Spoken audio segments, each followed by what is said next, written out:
하나님의 말씀은 요한복음 14장 12절에서 17절에 이르는 말씀이 되겠습니다.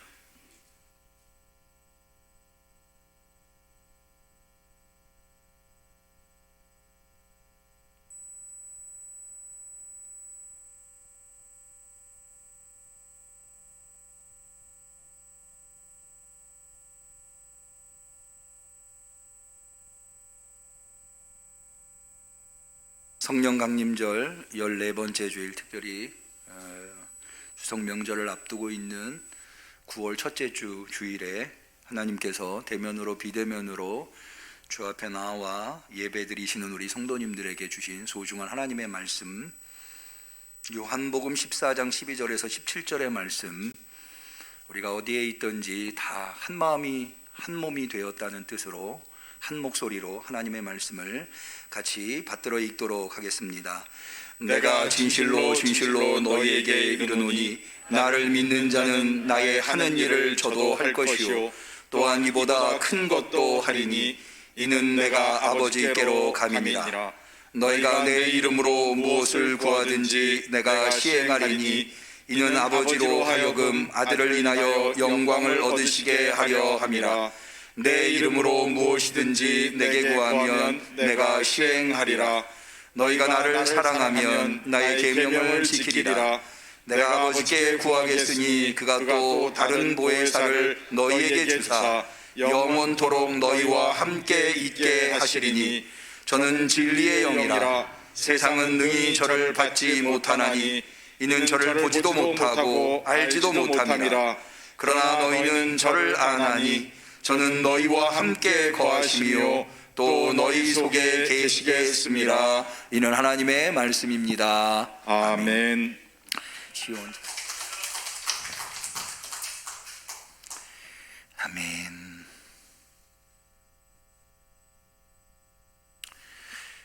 어떻게 하면 신앙생활을 잘할 수 있을까요?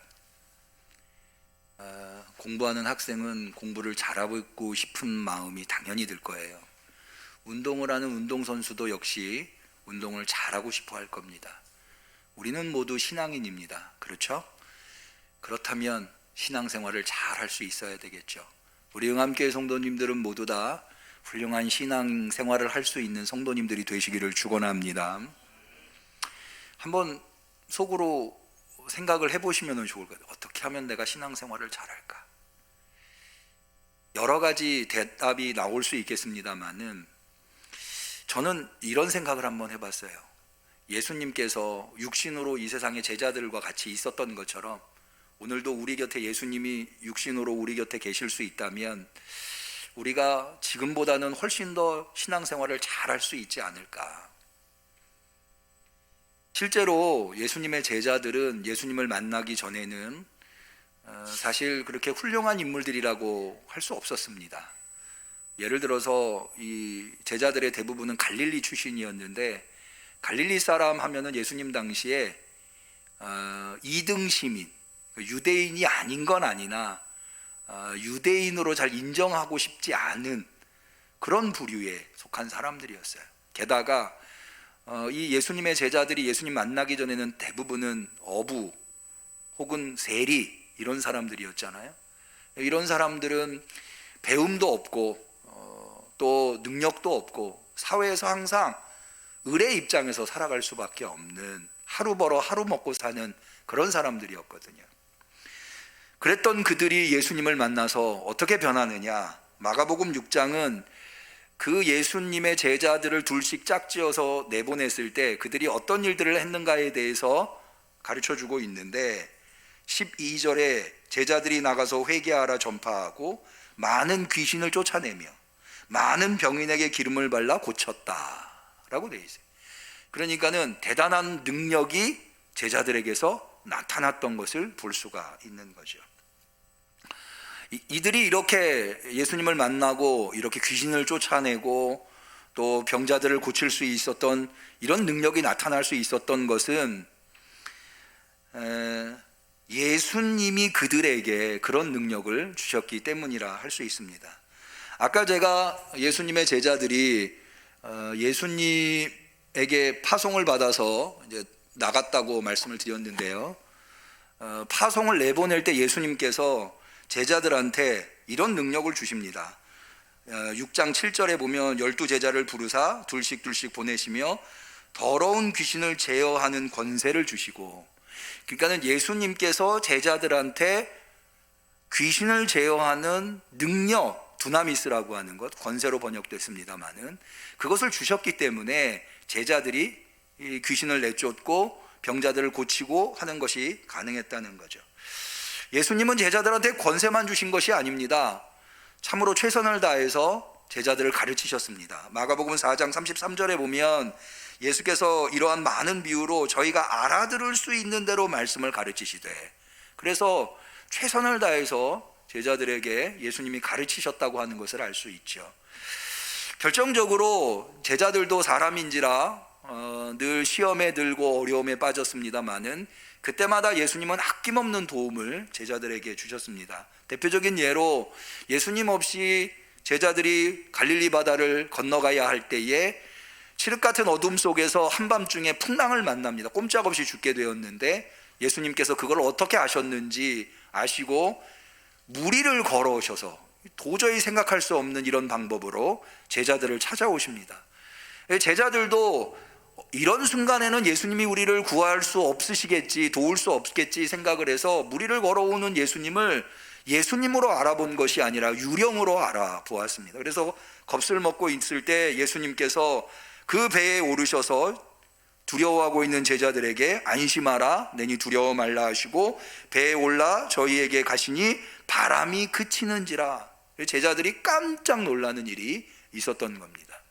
이렇게 예수님이 제자들 곁에서 제자들에게 능력을 주시고 모르는 것을 가르쳐 주시고 또 어려움을 당할 때마다 돕는 이런 예수님이 우리 곁에, 우리에게도 제자들 곁에 육신으로 예수님이 있었던 것처럼 우리 곁에 예수님이 계시다면 우리는, 우리의 대부분은 너나 할 것 없이 지금보다도 훨씬 훌륭한 신앙생활을 잘할 수 있지 않을까.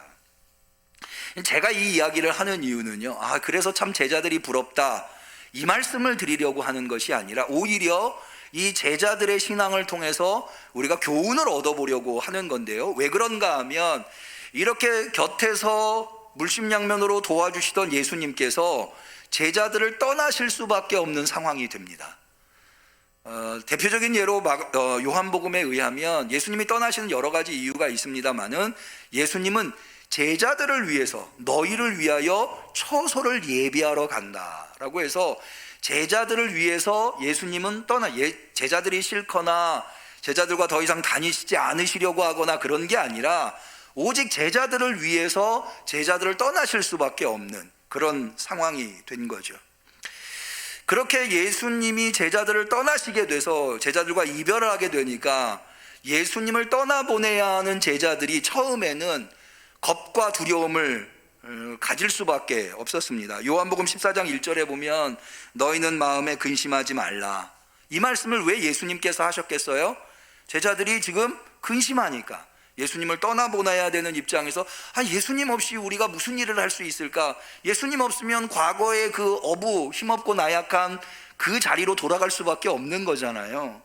그런 염려와 걱정을 하고 있는 제자들한테 이렇게 근심하지 말아라. 또 요한복음 16장 22절에 보면 지금은 너희가 근심하나 내가 다시 너희를 보리니 너희 마음이 기쁠 것이요, 이 말씀을 하는 이유도 지금 예수님을 떠나보내야 하는 제자들의 마음이 근심으로 가득 차 있다고 하는 것을 알게끔 해주는 대목이라 하겠습니다. 그러나 이내 제자들은 이 근심과 염려를 떨쳐버리고 오히려 예수님이 육신으로 곁에 계셨을 때보다 훨씬 더 훌륭한 신앙생활, 훨씬 더 탁월한 신앙인의 모습을 보여주는 것을 사도행전을 통해서 알 수 있습니다. 그들은 다시 모였고요, 예수님이 십자가에 운명하실 때 제자들은 겁을 집어먹고 다 흩어졌지 않습니까? 그리고 아무도 모르게 방에 숨어 들어갔었던 그 제자들인데 다시 이들이 모였고요, 또 기도했고 열심으로 예배를 드렸습니다. 이뿐만이 아니라 사도행전 4장에 보면 베드로와 요한이 복음을 전하다가 사내들인 공회에 체포되어 재판을 받게 됩니다. 우리나라는 3권이 분립되어 있습니다마는 베드로 시대의 사내들인 공회는 3권을 모두 가지고 있었습니다. 그러니까 막강한 권력을 가지고 있었던 곳이 산헤드린 공회라고 하는 곳이죠. 그런데 베드로, 요한이 예수님의 이름으로 복음을 전하는 것을 못마땅하게 여긴 산헤드린 공회원들은 그 막강한 권력을 과시하면서 예수의 이름으로 절대로 가르치거나 복음을 전하지 말아라 라고 엄포를 놓습니다. 협박을 하는 거죠. 그때 베드로가 그렇게 협박하는 3권을 모두 가지고 있는 막강한 권력의 대제사장한테 이렇게 얘기합니다. 내가 사람의 말을 들으랴 하나님의 말을 들으랴. 그들이 막강한 권력을 가지고 있었지만 그 권력으로 베드로를 꺾을 수 없었던 거죠. 이것을 보고 이 대제사장과 산헤드린 공회원들은 이렇게 이야기를 합니다. 사도행전 4장 13절에 저희가 베드로와 요한이 기탄 없이 말함을 보고 그 본래 학문 없는 범인으로 알았다가 이상히 여겼다. 그러니까 이들이 얼마나 담대하게 또 얼마나 지혜롭게 대답을 하는지, 또 그런 태도를 가지고 있고 그런 심적 상태에 있는지 대제사장과 산헤드린 공회원들이 야, 정말 이상하다. 어떻게 이들이 이럴 수 있는가. 그럴 정도로 그들은 대단한 인물들이 되었다고 하는 것. 가장 탁월한 모습을 우리가 발견해 볼 수 있는 것이 이 초대교회 사도들뿐만 아니라 초대교회 성도들이 얼마나 탁월한 신앙인들이었는가, 대단한 신앙인들이었는가. 사도행전 4장에는 그것에 대해서 알 수 있는 실마리를 제공해 주는데요. 거기 이렇게 되어 있어요. 34절에 그 중에 핍절한 사람이 없으니, 초대교회 성도들 중에 핍절한 사람이 없다는 거예요. 이는 밭과 집 있는 자는 팔아 그 판 것의 값을 가져다가 사도들의 발 앞에 두매 저희가 각 사람의 필요에 따라 나누어 주었다. 그러니까 초대교회 성도들은 서로가 서로를 뜨겁게 사랑하기 때문에 자기 것을 자기 것이라고 하지 않고 자기 것을 팔아서 사도들의 발 앞에 내려놓고 필요한 사람들 나눠주세요 라고 했다는 거예요. 사실 이것을 구현하려고 했었던 것이 공산주의죠. 근데 공산주의 이거 실패했어요. 역사 속에 이것을 성공한 예는, 공동체는 오직 초대교회밖에 없어요. 누가 자기 것을 어떻게 모은 것인데 그것을 아낌없이 내어놓겠습니까? 그만큼 그들은 훌륭한 사랑의 공동체를 이루었고 그만큼 훌륭한 신앙의 공동체를 예수님이 육체로 곁에 계시지 않는데도 불구하고 이룰 수 있었다는 것을 알 수 있는 거죠. 그들은 어떻게 그렇게 할 수 있었을까요? 예수님이 안 계시는데도 불구하고. 저는 바로 오늘 본문을 통해서 그 지점을 우리가 좀 배워봐야 되지 않겠나. 그것을 우리가 배우고 깨닫는다면 우리도 비록 예수님이 눈에 보이게 곁에 계시진 않아도 제자들처럼, 초대교회 성도들처럼 탁월한 신앙인으로, 훌륭한 신앙인으로, 대단한 신앙인으로 살아갈 수 있지 않을까. 오늘 말씀을 통해서 우리 영암교회 성도님들 그런 신앙인들이 다 되시기를 진심으로 축원합니다. 바로 그것이 오늘 우리가 읽은 본문의 예수님의 약속에 의해서 이루어졌다. 저는 그렇게 봅니다. 먼저 오늘 요한복음 14장 우리가 12절에서 17절의 말씀을 보게 되었는데요. 이 부분은 요한복음의 고별 설교입니다. 예수님께서 십자가에 운명하시는 금요일 전날 제자들을 모아놓고 마지막으로 유언과도 같이 한 설교가 요한복음 14장에서 16장까지 나오는데요. 이 고별 설교에 예수님은 이제 제자들을 떠나야 하기 때문에 제자들을 권면하십니다. 권면의 내용이 나오고요. 그 다음에 홀로 남겨지는 제자들을 위한 약속을 주십니다. 그리고 마지막 17장에는 예수님께서 마치 공간복음에 겟세마네 동산에서 예수님이 기도하셨던 것과 같은 비슷한, 그러나 내용은 좀 다른 17장에 예수님이 제자들을 위한 기도를 하시고, 그리고 유다가 데리고 온 군인들에 의해서 체포되시고, 그 다음은 여러분이 잘 알고 계십니다. 이 제자들을 위한 권면, 약속, 그리고 기도는 앞서 말씀드린 대로 다 예수님이 떠나 예수님과 이별해야 해서 홀로 이 땅에 남겨져야 하는 제자들을 위해서 하시는 것이라 할 수 있습니다. 먼저 예수님은 제자들한테 왜 예수님이 제자들을 떠날 수밖에 없는지에 대해서 말씀하십니다. 앞서 말씀드린 대로 내가 너희를 위하여 처소를 예비하러 가노라. 처소를 예비해야 하기 때문에 예수님은 그러니까 제자들이 싫어서 떠나는 게 아니라, 예수님이 도망가시는 게 아니라, 제자들을 이때까지도 그랬듯이 지금도 제자들을 위해서 떠나실 수밖에 없다고 하는 거예요. 그러면서 예수님은 제자들한테 내가 너희를 고아처럼 버려두지 않겠다. 요한복음 14장 18절, 내가 너희를 고아와 같이 버려두지 아니하고 너희에게로 오리라. 고아와 같이 버려두지 않게끔 예수님이 조치하신 것이 바로 오늘 본문에 있는 예수님의 약속이라고 하는 겁니다. 바로 이 약속 때문에 제자들은 근심하고 염려하고 두려워할 수밖에 없는 상황 속에서, 예수님과 이별하는 그런 상황 속에서 그것을 극복하고 그렇게 훌륭하고 탁월한 신앙인으로 발돋움할 수 있었다고 하는 거죠. 오늘 본문에 나와 있는 예수님의 약속은 세 가지로 나오는데요. 첫 번째는 뭐냐 하면, 자 12절을 볼까요? 내가 진실로 진실로 너희에게 이르노니. 예수님께서 요한복음에서 대단히 중요한 말씀을 하실 때 관용처럼 사용하시는 어구가 내가 진실로 진실로 너희에게 이르는, 이게 진실로 진실로가 원어에는 아멘으로 되어 있어요. 아멘 아멘 이렇게 되어 있거든요.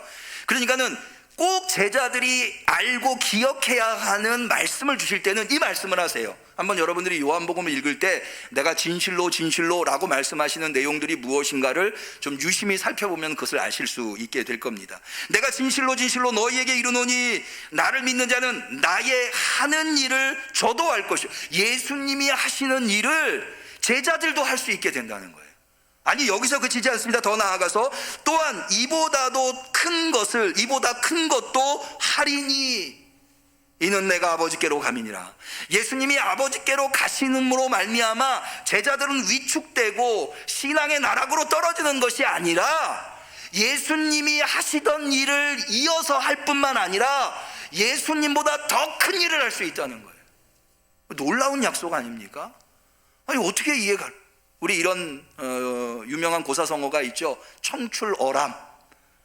제자가 스승보다 낫다. 근데 사실은 우리가 어떻게 예수님보다 더 큰 일을 할 수 있습니까? 그런데요, 실제로 여기 예수님보다 더 큰 일을 한다고 하는 것은 예수님보다 더 탁월하게 일을 잘한다 그런 의미라기보다는 예수님보다 더 넓은 범위에서 예수님이 하시던 일을 하신다라고 하는 의미입니다. 예를 들어서 예수님께서는 공생에 활동하신 곳이 육체라고 하는 한계를 가지고 있기 때문에 지금의 팔레스틴 지역, 갈릴리, 사마리아, 예루살렘 이 지역에 제한되어 있었습니다. 예수님은 이 지역을 벗어나 보신 적이 없으세요. 이 지역은 오늘날 우리에게 익숙한 강원도 정도의 땅덩어리의 크기를 가지고 있다고 해요. 그러니까 예수님은 그 강원도 정도 크기 되는 지역에서만 사역을 하셨어요. 그런데 사도행전에 보면 제자들은 어떻습니까? 그 지역을 넘어서 지금의 터키 지역, 소아시아와 더 나아가서 유럽까지 가서 복음을 전하는 것을 볼 수가 있죠. 실제로 사도행전 1장 8절 여러분 잘 아시죠? 오직 성령이 너희에게 임하시면 너희가 권능을 받고 예루살렘과 온 유대와 어디까지? 사마리아 땅끝까지 이르러 내 증인이 된다. 그러니까 예수님의 사역보다 훨씬 더 광범위한 곳에서 제자들은 그 사역을 이어갈 수 있게 된다. 또 마태복음 28장 예수님이 이렇게 모든 족속으로 제자를 삼아, 유대와 사마리아 땅만이 아니라 이방 끝까지 모든 족속으로 제자를 삼아 아버지와 아들과 성령의 이름으로 세례를 주게 된다라고 말씀하십니다.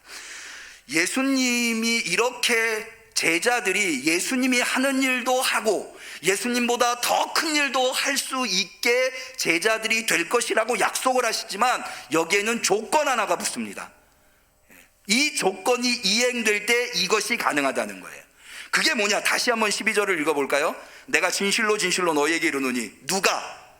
나를 믿는 자는, 나를 믿는 자, 나의 하는 일을 저도 할 것이요 또한 이보다 큰 것도 하리니. 그러니까 예수님보다 더 큰 일을 제자들이 할 수 있는데 그걸 할 수 있으려면 뭐가 이루어져야 하는가? 예수님을 믿는 것이 이루어져야 됩니다. 예수님을 믿는 자들에게 이 일이 이루어진다는 거죠. 실제로 마가복음 16장에 보면 부활하신 예수님께서 제자들에게 이렇게 말씀, 믿는 자들에게는 이런 표적이 따르리니. 어떤 표적이냐? 저희가 내 이름으로 귀신을 쫓아내며 새 방언을 말하며 뱀을 집으며 무슨 독을 마실지라도 해를 받지 아니하며 병든 사람에게 손을 얹은즉 나으리라 믿으시기를 축원합니다. 이거는 믿는 자들에게, 제자들에게, 사도들에게만 이 일이 나타나는 게 아니라 믿는 자들에게. 여러분 누구시죠? 믿는 자들이죠. 여러분도 하실 수 있는 거예요. 예수님이 약속해 주셨어요. 여러분도 귀신 내쫓으실 수 있고요, 여러분도 새 방언 말하실 수 있고요, 여러분도 무슨 독을 마실지라도 해를 받지 않을 수 있고요, 여러분도 병든 자들에게 손을 얹은 즉 나을 수 있다는 거예요. 그런데 어떻게 할 때? 예수님을 믿을 때. 그러니까 내가 그게 안 되는다면 우리는 뭐를 고민해 봐야 되는가 하면, 내 믿음이 참된 믿음인가. 예수님 또 말씀하셨죠. 너희 믿음이 뭐만 할지라도, 겨자씨만 할지라도 이 산을 들어 바다에 던지우라 해도 그리 된다고. 여기서 산이라고 하는 것은 우리가 인생에서 만나는 태산과 같은 근심들, 염려들, 걱정들을 의미해요. 근데 어떤 사람들은요, 이 염려와 걱정 앞에서 하나 걱정을 하지 않아요. 하나 염려하지 않아요. 얼마나 담대한지 몰라요. 그런데 어떤 이들은 작은 염려에도 그것 때문에 밤잠을 못 이루고 불면증에 시달리고 우울증에 빠지는 사람들이 있어요. 그 차이가 뭐예요? 믿음이 있느냐 없느냐. 믿음이 있으면 이 산을 들어 바다에 던지우라 해도 그리 된다고 했어요. 믿음이 중요한 거죠. 여러분 그거 하실 수 있으세요? 우리 찬송가 397장, 믿는 사람 일어나 다 힘을 합하여 이 세상 모든 마귀를 다 쳐서 멸하세. 믿음이 이기네, 믿음이 이기네, 주 예수를 믿음이 온 세상 이기네. 할렐루야. 예수님이 약속하신 거예요. 두 번째 예수님의 약속은 기도를 들어주시겠다는 거예요. 13절 볼까요? 너희가 내 이름으로 무엇을 구하든지 내가 시행하리니. 14절, 내 이름으로 무엇이든지 내게 구하면 내가 시행하리라. 믿으시기를 바랍니다. 한번 따라해 보시죠. 내 이름으로 무엇이든지 내게 구하면 내가 시행하리라. 할렐루야. 여러분, 기도가 능력이 있는 이유는 예수님이 그것을 시행해 주신다고 약속하셨기 때문이에요.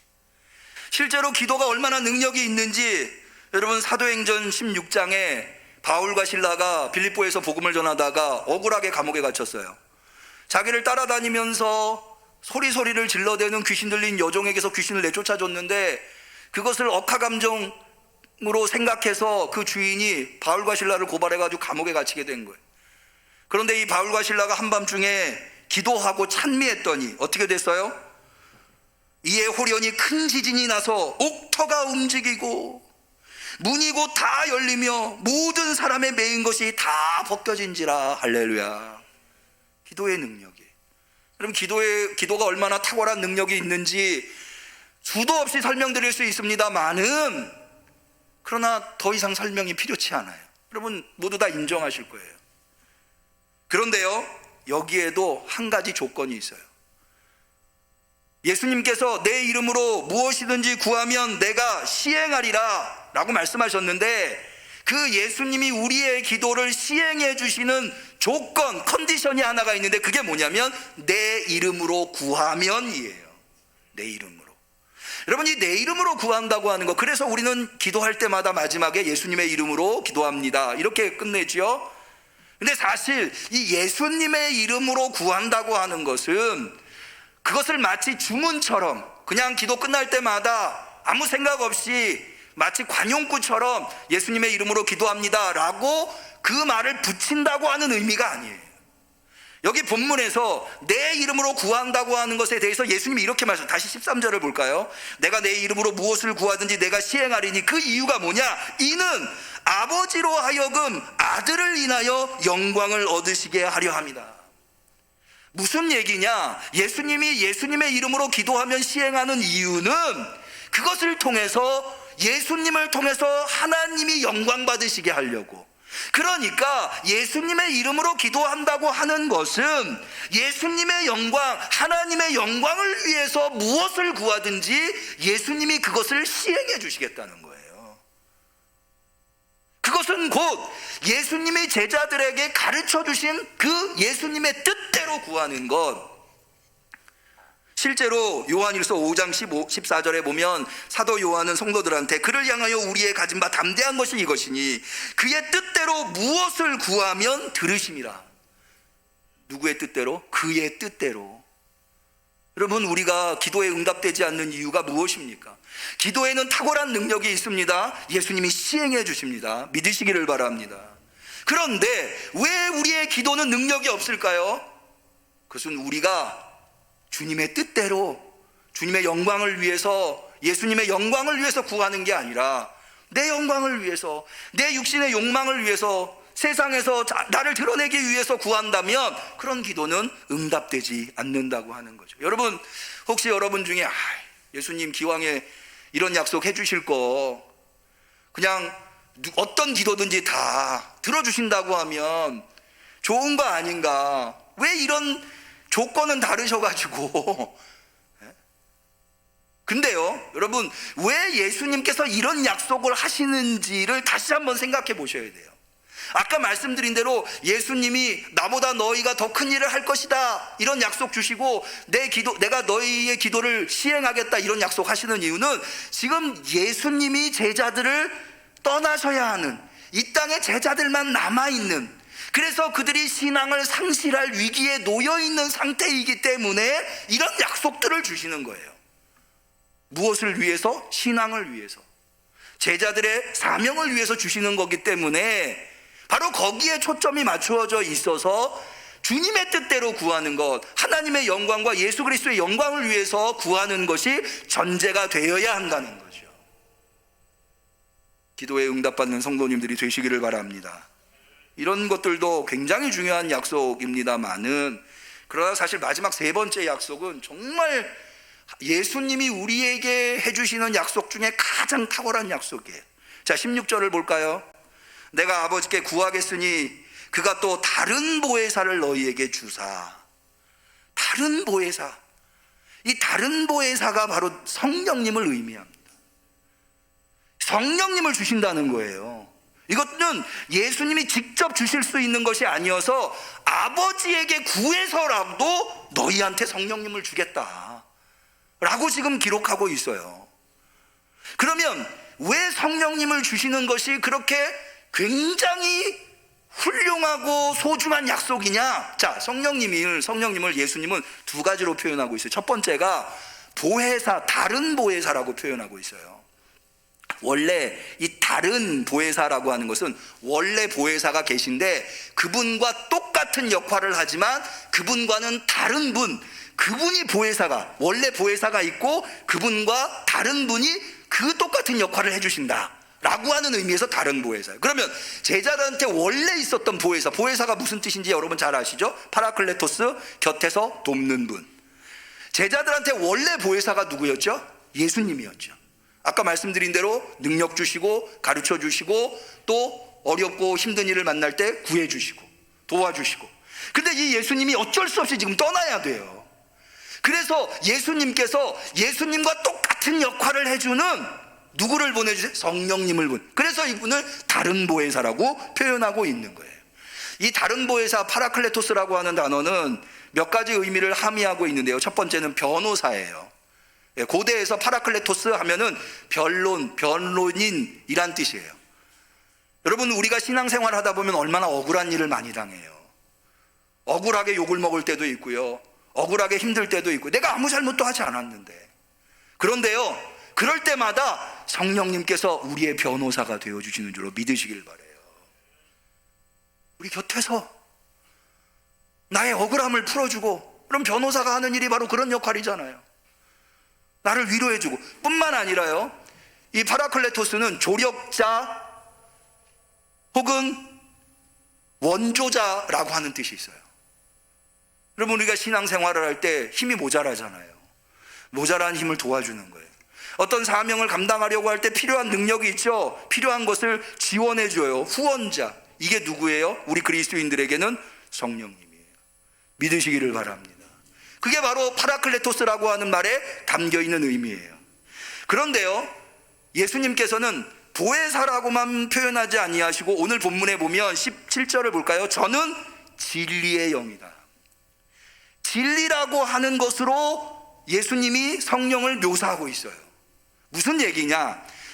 파라클레토스 성령님이 우리를 곁에서 도우시고 변호해 주시고 조력해 주시고 또 원조해 주시는데, 특별히 무엇으로 우리를 변호해 주시고 원조해 주시느냐? 진리로. 여러분, 이거 굉장히 중요한 이야기예요. 여러분, 인생을 살면서요, 어떤 이들은 거짓에 휘둘려서 인생을 탕진하고 후회하는 사람들이 굉장히 많아요. 인생을 열심히 살았는데 인생을 다 살고 뒤안길에 서보니까 내가 헛살았구나. 이거는 얼마나 많은 힘을 가지고 있고 얼마나 많은 지식을 가지고 있고 얼마나 많은 권력과 돈을 가지고 있느냐와는 아무 상관이 없어요. 아무리 많은 돈을 가지고 있다 하더라도 인생의 뒤안길에서 살아온 인생을 돌아보면 내가 잘못 살았구나 라고 하는 사람들이 굉장히 많다는 거예요. 권력도 마찬가지예요. 어쩌면 우리는 그런 거짓에 휘둘리면서 인생을 너무나 소중한 오늘 하루하루의 인생을 탕진하고 있는지도 몰라요. 그런데 성령님은 우리가 그런 거짓에 빠지지 않도록, 그런 거짓 때문에 우리의 인생을 탕진하고 우리의 신앙이 나락으로 떨어지지 않도록 진리로 우리를 이끌어 주신다는 거예요. 우리 응암교회 성도님들은 다 진리의 삶을 사시기를 축원합니다. 하루하루가 알차고 가치 있는 삶. 그래서 인생을 얼마를 살든지 내가 살아온 인생이 결코 헛된 인생이 아니구나, 값어치 있고 난 잘 살았다 라고 고백할 수 있는 그런 인생을 사실 수 있기를 축원합니다. 그런 인생을 살 수 있도록 우리를 이끌어주는 분이 누구냐? 진리의 영이신 성령님 보혜사라는 거예요. 그분을 보내주시겠다는 거죠. 그런데요, 이분의 탁월함은 또 있어요. 이 성령님의 탁월함은요, 성령님이 아까 말씀드린 대로 곁에서 돕는 자예요. 내 곁에. 여러분, 내 곁에 있다고 하는 게 뭐예요? 내 편이 되어준다는 거예요. 여러분, 인생을 살면서 여러분이 힘들고 어려울 때, 고난과 역경 속에서 억울한 일을 당할 때, 누구한테도 말할 수 없을 때 여러분 곁을 지켜주는 사람이 있나요? 여러분, 그런 분이 여러분들한테 있는데요, 그게 누구냐면 성령님이세요. 근데요, 예수님은 여기서 뭐라고 얘기하느냐? 곁에 계실 뿐만 아니라, 내 편이 되어주실 뿐만 아니라 내 곁에서 더 내 속으로 들어오시는, 자 17절 하반절을 보면, 그러나 너희는 저를 아나니 저는 너희와 함께 거하시며 또 너희 속에 계시겠습니다. 우리 속에 있다는 거예요. 여러분, 우리가 억울한 일을 당할 때 그런 얘기하죠. 정말 내 속도 모르고 내 속을 펼쳐 꺼내 보일 수도 없고. 그런데요, 여러분들의 속을 꺼내서 펼쳐 보일 필요 없어요. 왜? 여러분 안에 누가 계세요? 성령님 계세요. 성령님이 여러분의 속을 다 헤아리세요. 여러분의 억울함, 여러분의 고통, 여러분의 눈물, 여러분의 괴로움, 여러분들의 두려움, 이 다 성령님께서 보혜사가 되셔서 헤아리고 계세요. 믿으시기를 축원합니다. 그런데요, 똑같은 보혜사가 예수님도 계셨잖아요. 근데 예수님보다 사실은 성령님께서 더 우리한테 소중한 이유가 있어요. 그게 뭐냐면요, 예수님은 제자들을 떠나실 수밖에 없잖아요. 근데 성령님은 안 떠나세요. 자, 우리 다시 16절을 볼까요? 내가 아버지께 구하겠으니 그가 또 다른 보혜사를 너에게 주사 언제까지? 영원토록 너희와 함께 있게 하시. 여러분, 지금도 여러분 곁에요, 성령님이 계심을 믿으시기를 바라요. 여러분 옆에 왜 계시는 줄 아세요? 여러분 편들어 주시려고. 여러분은 성령님을 잊을 수 있을지 모르지만 성령님은 여러분을 잊지 않으세요. 여러분이 성령님이 싫어서 떠나도 성령님은 여러분들을 버리지 않으세요. 떠나지 않으세요. 항상. 그러니까 여러분과 성령님은 뗄래야 뗄 수가 없는 거예요. 그렇게 영원토록 내 편이 되어주시는 분이에요. 믿으시기를 축원합니다. 그런데 여기에도 또 조건이 하나 붙어요. 그게 뭐냐면 15절이에요. 예수님이 보혜사 성령님을 보내주시겠다고 말씀하시기 전에 하신 말씀이 있어요. 너희가 나를 사랑하면 나의 계명을 지키리라. 갑자기 뜬금없이 너희가 나를 사랑하면 나의 계명을 지키리라 이 말씀하시고 보혜사를 보내주시겠다는 말씀을 왜 하신 걸까요? 이유가 있어요. 사랑한다, 계명을 지킨다고 하는 것은 예수님에 대한 신의, 예수님에 대해서 지조를 지킨다는 거예요. 그러니까 무슨 얘기냐면 우리가 신앙생활을 할 때 힘들고 어려울 때가 있어요. 시험에 떨어질 때가 있어요. 그런데 그렇다고 해서 신앙을 포기하지 않는 거예요. 예수님을 믿는 것 때문에 내가 불이익을 당한다고 해서 그것 때문에 예수님을 등지지 않는 거예요. 신앙의 지조를 지키는 거예요. 신앙의 신의를 지키는 거예요. 내가 그렇게 예수님에 대해서 신앙의 지조와 신의를 지키면 주님이 우리에게 성령님을 보내주신다는 거죠. 항상 우리 곁에서 우리 편이 되어주시고 우리 속을 시원하게 해주시는 분, 그분을 보내주신. 여러분, 이거 어려운 얘기 아니에요. 내가 하나님께 신앙의 지조, 신앙의 신의를 지켜야 하나님도 지켜주시지 않겠어요? 이거 어려운 얘기 아니에요. 여러분, 오늘날 정권이 바뀔 때마다 그 전에 있었던 힘 있는 사람들이 나락으로 떨어졌을 때 얼마나 많은 물갈이들이 이루어집니까? 세상 사람들은 돈 쫓아다니고 권력 쫓아다니고. 사실 우리가 인생에서 힘들고 어려운 게 뭐예요? 어제까지는 내 친구인 줄 알았는데 오늘 와 보니까 내가 약하고 병들고 힘없고 이러면 다 날 떠나가는 거예요. 여러분, 제가 그림 하나를 좀 가져왔어요. 좀 그림 좀 보여주실래요? 김홍도 추사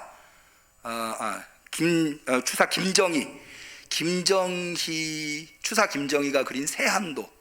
추사 김정희는 조선 말 대표적인 문인이죠. 그런데 추사 김정희 그림도 유명하지만 추사체로 유명하잖아요. 이분이 어떤 일에 연루돼서 제주도로 유배를 돼요. 그런데 거기에서 그린 그림이 이 세한도, 거기 써 있죠? 세한도라고. 이 세한도가 아마 추사 김정희가 그린 그림 중에 가장 유명한 그림일 거예요. 근데 여러분, 그림을 보시면은요, 그림이 어떻게 좀, 야, 이게 대단한 그림이라고 느껴지세요? 저는 특별히 저 나무 아래에 있는 집을 보면은요, 그리다 만 것 같아요. 그렇죠? 뭐 이게 대단한 그림인가? 그런데요, 원래 이 세한이라고 하는 말이 어디서 나왔는가 하면 추사 김정희가 이거를 1844년 여름에 이상적이라고 하는 호가 우선이에요.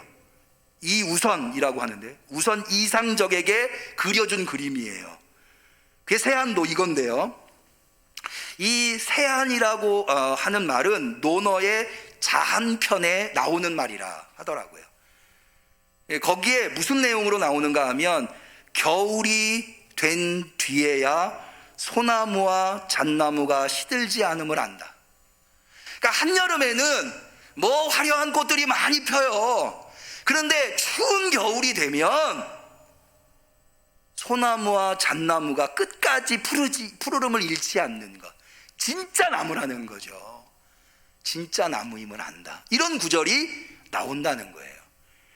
이 그림을 왜 세한도라고 지었는지, 자, 그 다음 그림을 보여주실까요? 이 세한도 옆에 세한도 발문이라고 세한도를 그리게 된, 아까 말씀드린 대로 이것은 이상적, 우선이라고 하는 우선 이상적에게 그려준 그림인데, 그 옆에 이게 한 장 두루마리로 되어 있는 그림이거든요. 그 옆에 그 발문, 김정희가 이 그림을 그릴 때 왜 그렸는지에 대한 내용을 적은 발문이 적혀 있어요. 자, 다음 그림, 이 발문만 좀 넓게 보여드린 거예요. 저기 보면 추사 김정희가 이 글을 맨 마지막에 이렇게 돼 있어요. 맨 마지막에 보이시는지 모르겠는데 완당 노인서 이렇게 돼 있어요. 완당 맨 끝에, 낙관 찍기 바로 위에 완당이 누구냐면, 우리가 김정희의 호를 추사라고 알고 있는데 김정희의 호는 여러 개가 있어요. 그 중에 하나가 완당이에요. 그래서 아까 그림 다시 한번 보여주시죠. 맨 앞에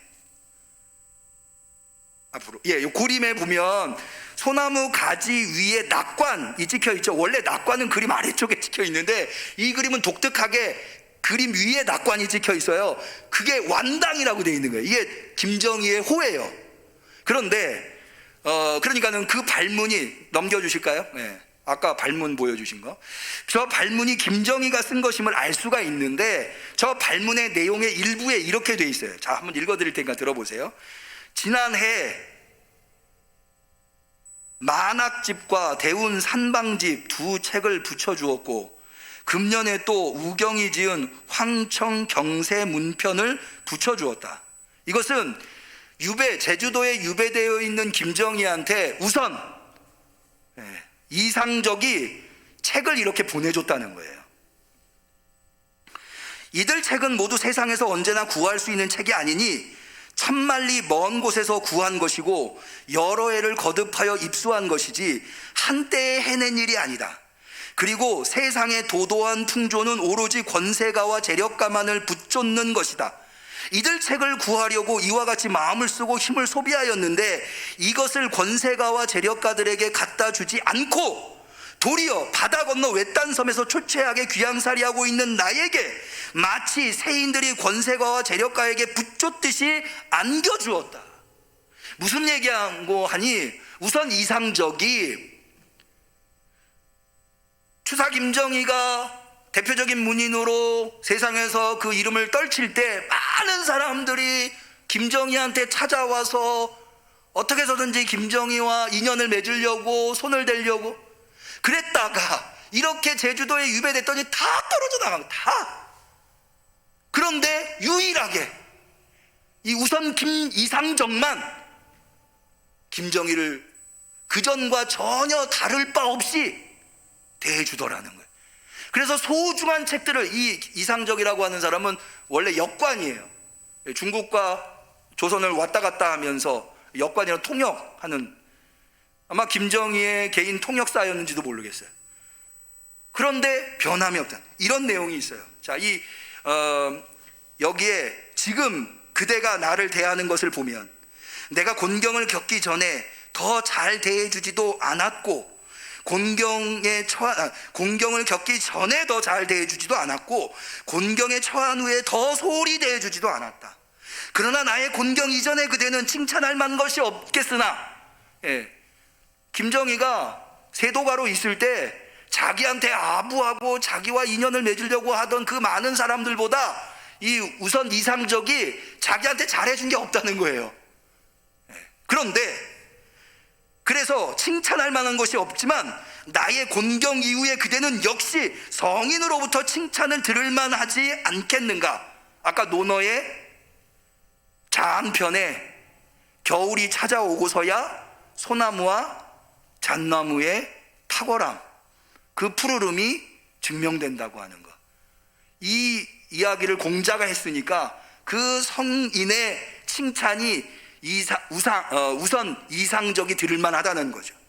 성인께서 유달리 칭찬하신 것은 단지 염동을 겪고도 꿋꿋이 푸르름을 지키는 송백의 굳은 절조만을 위함이 아니다. 역시 염동을 겪은 때와 같은 인간의 어떤 역경을 보시고 느끼신 바가 있어서예요. 한결같은 이상적이 있어서. 그래서 그림 다시 한번 보여주실까요? 그림 앞으로 좀.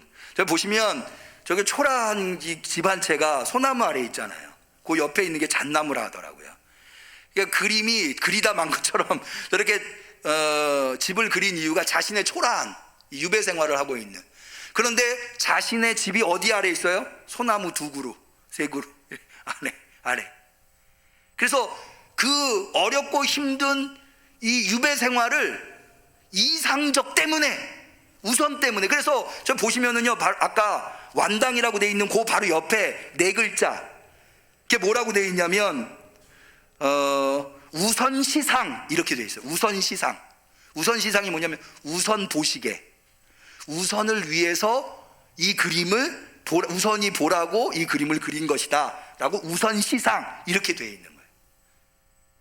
그러니까는 이 추사 김정희가 이 우선 이상적을 얼마나 소중한 인물로 생각했는가 알 수 있는 거죠. 우선 이상적이 대단하게 뭘 해준 건 아니에요. 그럼에도 불구하고 꿋꿋이 그 자리를 지켜주었기 때문에. 그런데요, 추사 김정희에게 우선이 있었다면 우리에겐 누가 있어요? 성령님. 할렐루야.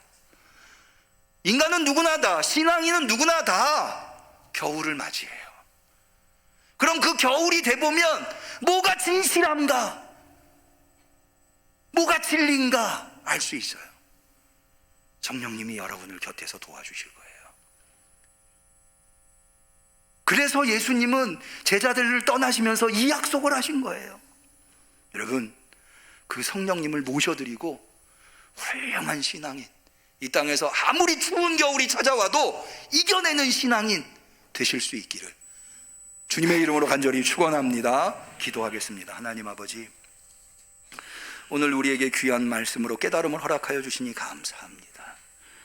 주님, 우리가 오늘 주님이 주신 말씀을 모르는 것이 아니온데 이것을 잊어버리고 어렵고 힘든 일이 닥치면 믿음을 잃어버리고 예수님의 이름으로 기도하는 것도 잃어버리고 성령님도 잊어버리고 그래서 신앙이 나락으로 떨어질 때가 한두 번이 아니었습니다. 주님, 이제 다시 한 번 더 우리 마음에 새깁니다. 주님이 주신 약속, 이 세 가지 약속 부여잡고 끝까지 이 진실의 길을 갈 수 있도록, 진리의 길을 갈 수 있도록 역사하여 주시옵소서. 예수님의 이름으로 기도 올리옵니다.